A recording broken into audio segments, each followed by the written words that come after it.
बातमी एबीपी माझावर बुलेटिनच्या सुरुवातीला बातमी येते इंधन टंचाईमुळे निर्माण झालेल्या तणावासंदर्भात। एकीकडे उष्णतेने घामाच्या धारा तर दुसरीकडे इंधन टंचाईमुळे नागरिकांचा चढलेला पारा। राज्याच्या गावगाड्यामध्ये खास करून अशी स्थिती बघायला मिळते। ग्रामीण भागातलं डिझेलचं महत्त्व आपण सारेच जाणतो, तिथे गैरसोय होतेच आहे, शिवाय एरवीही वाहतुकीकरता लागणारं इंधन मिळत नाहीये। पंपांवर खडखडाट पाहायला मिळतोय। ग्रामीण महाराष्ट्रात इंधनाविना नागरिक कसे पळून निघतायत त्याचं वास्तव आता आम्ही तुम्हाला दाखवणार आहोत। पाहूया।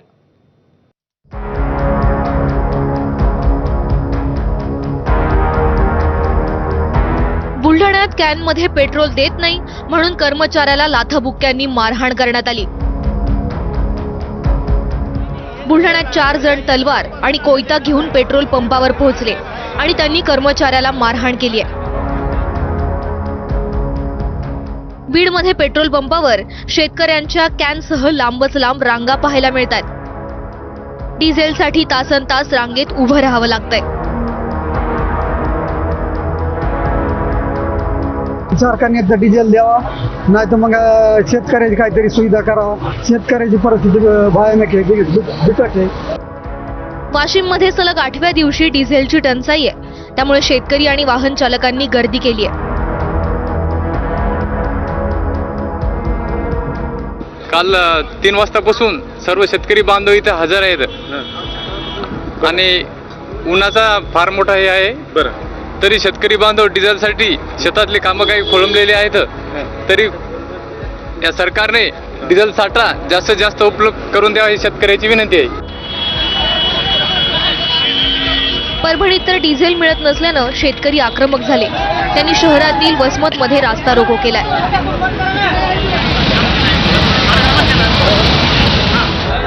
तिकडे बुलढाण्यातही इंधन टंचाईमुळे शेतकऱ्यांचा उद्रेक झाला। आक्रमक शेतकऱ्यांनी सोलापूर बुऱ्हाणपूर महामार्ग अडवला। तर इंधन टंचाईमुळे जळगावात शेकडो ट्रक अडकून पडलेत। 350 ते 500 ट्रक शहराच्या विविध भागात अडकून पडलेत। डिझेल असून सुद्धा पेट्रोल पंपवाले डिझेल नाही असं बोर्ड लावून ठेवतात, त्याच्यामुळे आम्हाला तिथं डिझेल मिळत नाही। हिंगोलीत सलग 7व्या दिवशी डिझेल नसल्यानं अनेक ठिकाणी नो स्टॉकचे बॅनर लागले।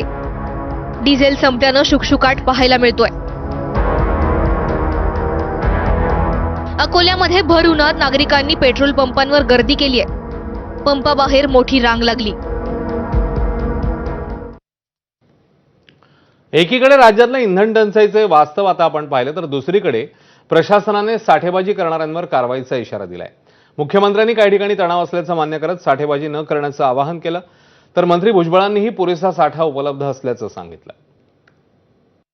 शेती करताही लोक काही डिझेलचा वापर करत आहेत, त्यामुळे आपण त्या प्रकारचे आदेश दिलेले आहेत की त्यांनी स्वतः लक्ष घालून याचं नीट प्लॅनिंग करून कोणाला होर्डिंग करू देऊ नका, साठेबाजी करू देऊ नका। आवश्यकतेनुसार त्या ठिकाणी डिझेल मिळालं पाहिजे याचा प्रयत्न चाललेला आहे।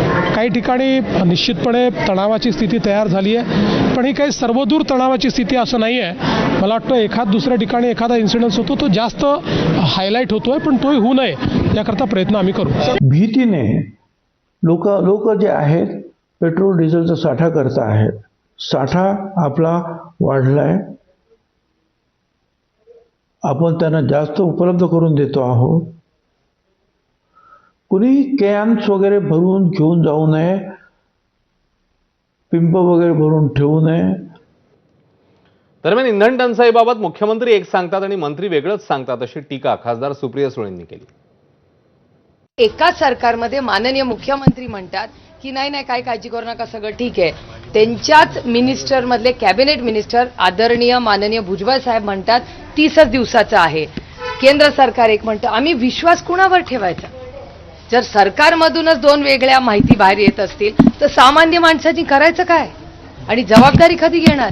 अहो, एवढे 200 आमदारांचं सरकार आहे, 222 का 25 का 26 देवालाच ठाऊक किती आहेत, पण एवढी मोठी मेजॉरिटी असताना लोकांनी एवढी तुम्हाला साथ दिली आहे, तुम्ही म्हणता लोकांचा एवढा मोठा आशीर्वाद आहे, मग चाललंय तरी काय? तिकडे वाशिम जिल्ह्यात डिझेल तुटवडा जाणवत असल्यानं काही ट्रॅक्टर चालकांकडून अनोखी शक्कल लढवत डिझेल साठवलं जात आहे। पेट्रोल पंपावर ट्रॅक्टरमध्ये डिझेल भरल्यावर तेच डिझेल पुन्हा कॅनमध्ये काढून साठवून ठेवलं जाते। याचा व्हिडिओ लोकांनी मोबाईलमध्ये शूट केलाय। त्यामुळे खऱ्या गरजू शेतकऱ्यांना डिझेल मिळवण्यात अडचणी येत आहेत। प्रशासनाने याकडे गांभीर्याने लक्ष देऊन कारवाई करावी अशी मागणी सर्वसामान्यांकडून करण्यात येते।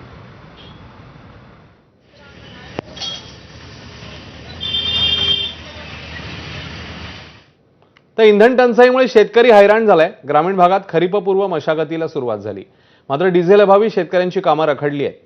अशातच अहिल्यानगरमध्ये खरीपपूर्व मशागतीच्या कामासाठी शेतकऱ्यांनी ट्रॅक्टरऐवजी बैलजोडीचा आधार घेतला। एकूणच काय तर यांत्रिकीकरणाचा शेतकऱ्यांकडून पूर्वी वापर केला जायचा, मात्र आता पारंपरिक बैलजोडीकडे जाण्याची वेळ शेतकऱ्यांवर आली आहे। डिझेल अभावी शेतकऱ्यांचे ट्रॅक्टर बंद झाले।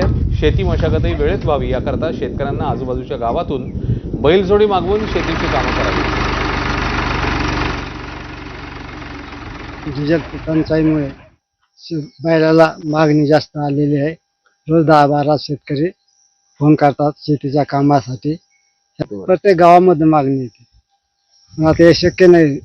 शेतकऱ्याचे काम एकराच्या पुढे होत नाही उन्हाळ्याच्या दिवसामध्ये। डिझेलच्या टंचाईमुळे ट्रॅक्टर जवळजवळ आमची मशागत 15 ते 20 दिवस उशिरा झालेली आहे। डिझेल मिळत नव्हतं। डिझेल माझा स्वतःचा घरचा ट्रॅक्टर असून ही मशागत एक 15 दिवसापूर्वी होण्याची गरजेचं असताना ते डिझेल अभावी मी शेजारच्या गावातून बैलजोडी आणून ती मशागत ऊसाची चालू केलेली आहे। आणि खरीप तोंडावर म्हणजे मान्सून हा तोंडावर आलेला आहे। खरीपाची पूर्व तयारी करण्यासाठी डिझेल खूप गरजेचं आहे ट्रॅक्टरसाठी माझ्या। हिंगोलीतही इंधन तुटवड्यामुळे रात्रीच्या वेळी वाहन चालकांना रांगा लावण्याची वेळ आली आहे। पेट्रोल पंपावर मोठ्या रांगा लागल्या आहेत। आढावा घेतला आमच्या प्रतिनिधींनी।